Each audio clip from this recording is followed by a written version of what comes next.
لک الحمد یا اللہ والصلاة والسلام علیک یا رسول اللہ اما بعد فاعوذ باللہ من الشیطان الرجیم بسم اللہ الرحمن الرحیم۔ ناظرین، آج کا ہمارا درس شریعت احکام قربانی کے متعلق ایک نہایت ہی اہم مسئلے کے بارے میں صراحت کرنا ہے، اور یہ ایک معلوماتی مسئلہ بھی ہے کہ جس شخص نے قربانی کرنی ہے تو یکم ذی الحجۃ الحرام سے لے کر وہ قربانی کرنے تک اپنے ناخن اور بالوں کو نہیں کاٹے گا۔ آیا یہ حکم شرعی اعتبار سے ضروری ہے یا نہیں ہے، اور یہ حکم کیوں دیا گیا؟ تو اس حوالے سے شریعت مطہرہ کے اندر اس چیز کا حکم موجود ہے، اس چیز کی صراحت موجود ہے کہ جس شخص نے قربانی کرنی ہے اس کو چاہیے کہ یکم ذی الحجۃ الحرام سے لے کے قربانی کرنے تک اپنے ناخن اور بال وغیرہ نہ کاٹیں۔ چنانچہ اس حوالے سے صحیح مسلم شریف، ترمذی شریف وغیرہ کے اندر ام المؤمنین حضرت ام سلمہ رضی اللہ تعالی عنہا سے حدیث مبارکہ منقول ہے۔ آپ اس حدیث کی راویہ ہیں کہ رسول پاک صلی اللہ علیہ وسلم نے ارشاد فرمایا، جس نے ذی الحجۃ الحرام کا چاند دیکھ لیا اور اس کا قربانی کرنے کا ارادہ ہے تو جب تک قربانی کر نہ لے بال اور ناخن وغیرہ نہ کاٹے۔ تو اس حدیث مبارکہ سے یہ بات معلوم ہوتی ہے کہ قربانی کرنے والے شخص کے لیے چاہیے کہ وہ ذی الحجۃ الحرام کا چاند نظر آنے سے پہلے ہی اپنے ناخن اور بال وغیرہ کاٹ لے۔ چاند نظر آنے سے قربانی کرنے تک وہ اپنے ناخن اور بال وغیرہ نہ تراشے۔ لیکن یہ جو حکم ہے یہ حکم وجوبی نہیں ہے، یہ حکم استحبابی ہے۔ یعنی اگر کوئی شخص سنت پر عمل کی نیت سے اس پہ عمل کر لیتا ہے تو وہ ثواب کا مستحق ہے، اگر وہ عمل نہیں کرتا تو وہ گناہ گار نہیں ہے۔ مستحب پر عمل کرنا باعث ثواب ضرور ہوتا ہے، لیکن مستحب کو چھوڑ دینا یہ گناہ کا باعث نہیں ہوتا۔ چنانچہ اس حوالے سے علامہ ابن عابدین شامی علیہ الرحمہ نے رد المحتار کے اندر کتاب الصلاۃ باب العیدین کے اندر اس مسئلے کی صراحت فرمایا کہ یہ جو حکم ہے فہذا محمول علی الندب بالاجماع، یہ اجماع سے ثابت ہے کہ یہ مستحب کے اوپر محمول ہے۔ الا ان نفی الوجوب لا ينافي الاستحباب فيكون مستحبا، مگر یہ کہ وجوب کی نفی کر دینا یہ استحباب کے ثابت ہونے کے منافی نہیں ہے۔ یعنی حدیث شریف کے اندر جو حکم ہے علماء کے اجماع سے یہ بات ثابت ہے، اجماع ایک خود دلیل شرعی ہے۔ تو اجماع سے جب یہ بات ثابت ہے کہ یہ لازم نہیں ہے بلکہ کر لیں تو بہتر ہے، نہ کریں تو کوئی مسئلہ نہیں ہے، تو اجماع کے ساتھ وجوب کی نفی کی ہے تو واجب نہیں ہے، اس کا یہ مطلب بھی نہیں ہے کہ مستحب بھی نہیں ہے، کیونکہ اجماع یہ خود دلیل شرعی ہے، تو گویا کہ اس کا جو مستحب ہونا ہے یہ اجماع یعنی دلیل شرعی سے ثابت ہے، تو نتیجتاً فیکون مستحباً یہ جو عمل ہوگا یہ مستحب کے درجے میں ہوگا۔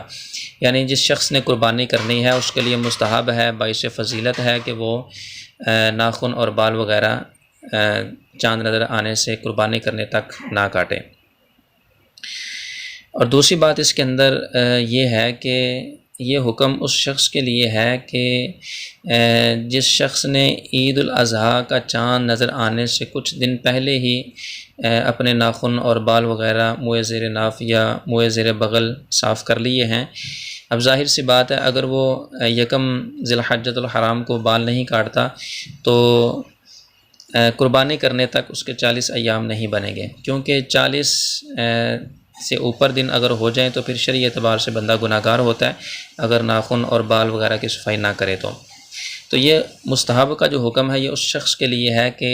جس کے قربانی کرنے تک 40 دن نہیں بنتے۔ اگر 40 دن بن جاتے ہیں تو پھر اس کے لیے اس پر عمل کرنا شرعاً درست نہیں ہے، اگر وہ کرے گا تو گناہ گار ہوگا۔ چنانچہ اس حوالے سے امام اہل سنت شاہ امام احمد رضا خان علیہ الرحمۃ الرحمٰن نے فتاوی رضویہ شریف کے 353 صفحہ پر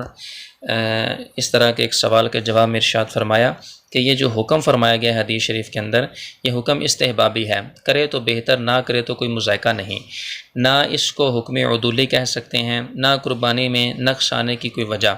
بلکہ اگر کسی شخص نے 31 دن سے کسی عذر کے سبب خواہ بلا عذر ناخن نہ تراشے ہوں، نہ خط بنوایا ہو کہ چاند ذی الحجۃ الحرام کا ہو گیا تو وہ اگرچہ قربانی کا ارادہ رکھتا ہو اس مستحب پر عمل نہیں کر سکتا کہ اب 10ویں تک رکھے گا تو ناخن و خط بنوائے ہوئے 41 دن ہو جائے گا، اور 40 دن سے زیادہ نہ بنوانا یہ گناہ ہے، فعل مستحب کے لیے گناہ نہیں کر سکتا۔ تو لہٰذا یہ مسئلہ بھی کلیئر ہو گیا کہ جس شخص کو زیادہ دن گزر چکے ہیں، بالخصوص چاند سے نظر آنے سے پہلے 31 دن کم از کم گزر چکے ہیں، تو اس کے لیے شرعی اعتبار سے ضروری ہے کہ وہ عید الاضحیٰ کے چاند سے پہلے ناخن اور بالوں کی صفائی کر لے۔ اگر نہیں کی تو پھر وہ اس مستحب پر، اس حدیث پر عمل نہیں کر سکتا۔ چاند نظر آنے کے بعد بھی اس شخص کے اوپر شرعی اعتبار سے لازم ہے کہ 40 دن ہونے پر وہ جو ہے نا وہ ان کی صفائی وغیرہ کر لے اور ناخن تراش لے۔ جہاں تک آخری بات کا تعلق ہے کہ یہ حکم کیوں دیا گیا، اس میں حکمت کیا ہے، اس کی وجہ کیا ہے کہ وہ قربانی کرنے والا شخص جو ہے وہ ناخن اور بار وغیرہ نہ تراشے، تو علماء نے اس حوالے سے بھی اس چیز کی طرف وضاحت فرمائی کہ چونکہ ان ایام کے اندر یکم ذی الحجۃ الحرام سے لے کے عید الاضحیٰ کی نماز تک جو حج کرنے والے افراد ہیں، اللہ تعالیٰ کے مہمانان خصوصی ہیں، اللہ تعالیٰ کی خاص رحمتوں کے مستحق ہیں، تو وہ بھی چونکہ ان دنوں کے اندر اس حوالے سے جو ہے نا وہ احتیاط کرتے ہیں، تو ان کے ساتھ مشابہت جو ہے نا وہ پیدا ہو جائے کہ نیک لوگوں کے ساتھ جو مشابہت ہے یہ بھی اچھا ہے، بروں کے ساتھ مشابہت بھی بری ہے، نیکوں کے ساتھ جو مشابہت ہے وہ بھی اچھی ہے۔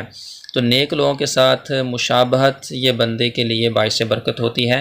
تو نیکوں کے ساتھ مشابہت کی وجہ سے جو ہے نا وہ حکم دیا گیا کہ وہ اس حوالے سے ان کے ساتھ مشابہت کریں، جہاں ان پر اللہ تعالیٰ کی رحمتیں اور خاص عنایتیں ہوں گی تو یہ بھی مشابہت کی وجہ سے انہی کے حکم میں ہوں گے۔